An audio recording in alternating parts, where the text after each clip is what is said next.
मित्रों, हम संस्कृत व्याकरण का अध्ययन कर रहे हैं। पिछली वीडियो में हम पाणिनि और अष्टाध्यायी का अध्ययन कर चुके हैं। अब हम मुनित्रय के अंतर्गत चल रहे हैं, जिसमें हमने पाणिनि के विषय में समझ लिया है। अब कात्यायन और पतंजलि के विषय में हम समझते हैं।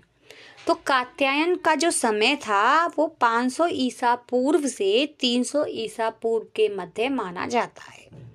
कात्यायन मुनि व्याकरण शास्त्र में वार्तिककार के नाम से प्रसिद्ध हैं। उन्हें बररुचि नाम से भी जाना जाता है, यानी कात्यायन का दूसरा नाम है बररुचि। उनके समय का निर्धारण भी विद्वानों की चर्चा का विषय रहा है। प्राय आधुनिक विद्वानों ने उनका समय 500 ईसा पूर्व तथा 300 ईसा पूर्व के मध्य माना है। पंडित युधिष्ठिर मीमांसक का मत है कि उनका समय विक्रम पूर्व 2700 वर्ष है। एक वार्तिक की व्याख्या करते हुए महाभाष्यकार कहते हैं, प्रियतद्धिता दाक्षिणात्याः। इस कथन से यह अनुमान किया जाता है कि वार्तिककार कात्यायन जो है वो दाक्षिणात्य थे। कात्यायन का भाषा विषयक ज्ञान अगाध था। उनकी दृष्टि एक समीक्षक की दृष्टि थी। उन्होंने पाणिनि के सूत्रों की सूक्ष्म दृष्टि से आलोचना करके उनकी कमियों को दूर करने का प्रयास किया है तथा अष्टाध्यायी के लगभग 1500 सूत्रों पर लगभग 4000 वार्तिक लिखे हैं। पाणिनि व्याकरण के विकास और परिष्कार में कात्यायन का महत्वपूर्ण योगदान है। उन्होंने पाणिनीय व्याकरण को अधिक तथ्यानुकूल एवं समयानुकूल बनाने का प्रयास किया है तथा इसकी अपूर्णता को दूर किया है। वार्तिककार के वचनों में भाषा के विकास की झलक देखी जा सकती है। उनकी आलोचना में अनुसंधान की प्रवृत्ति दृष्टिगोचर होती है। वार्तिककार की इस प्रवृत्ति में किसी दुर्भावना की खोज करना उचित नहीं प्रतीत होता। डॉक्टर वेल बलकर का यह मंतव्य नितांत सत्य है कि कात्यायन के वार्तिकों का लक्ष्य पाणिनि के सूत्रों में संशोधन एवं परिवर्धन है। अब देखते हैं पतंजलि। महर्षि पतंजलि का जो समय है 200 ईसा पूर्व तथा प्रथम ईसवी शती के मध्य है। पतंजलि ने महाभाष्य नामक ग्रंथ की रचना की है, यानी पतंजलि को महाभाष्यकार कहते हैं और कात्यायन को वार्तिककार कहते हैं। अतः वे महाभाष्यकार के रूप में प्रसिद्ध हैं। उनका समय भी विद्वानों के विवाद का विषय रहा है।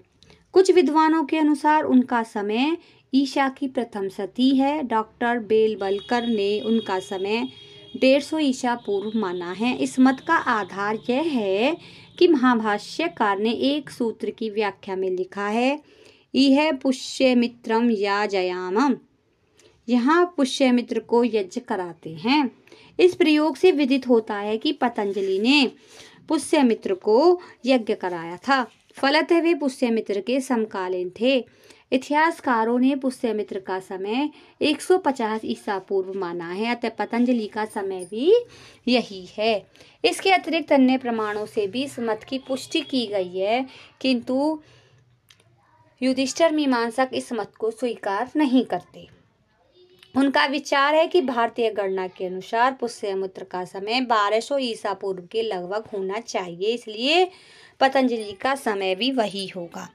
पतंजलि को शेषनाग का अवतार माना जाता है। अतः कहीं कहीं उनके लिए फणिव्रत, हिपति आदि शब्दों का भी प्रयोग मिलता है। उन्होंने अपने मत प्रकट करते हुए गोनर्दीय शब्द का प्रयोग किया है। गोनर्दीय स्वतः है।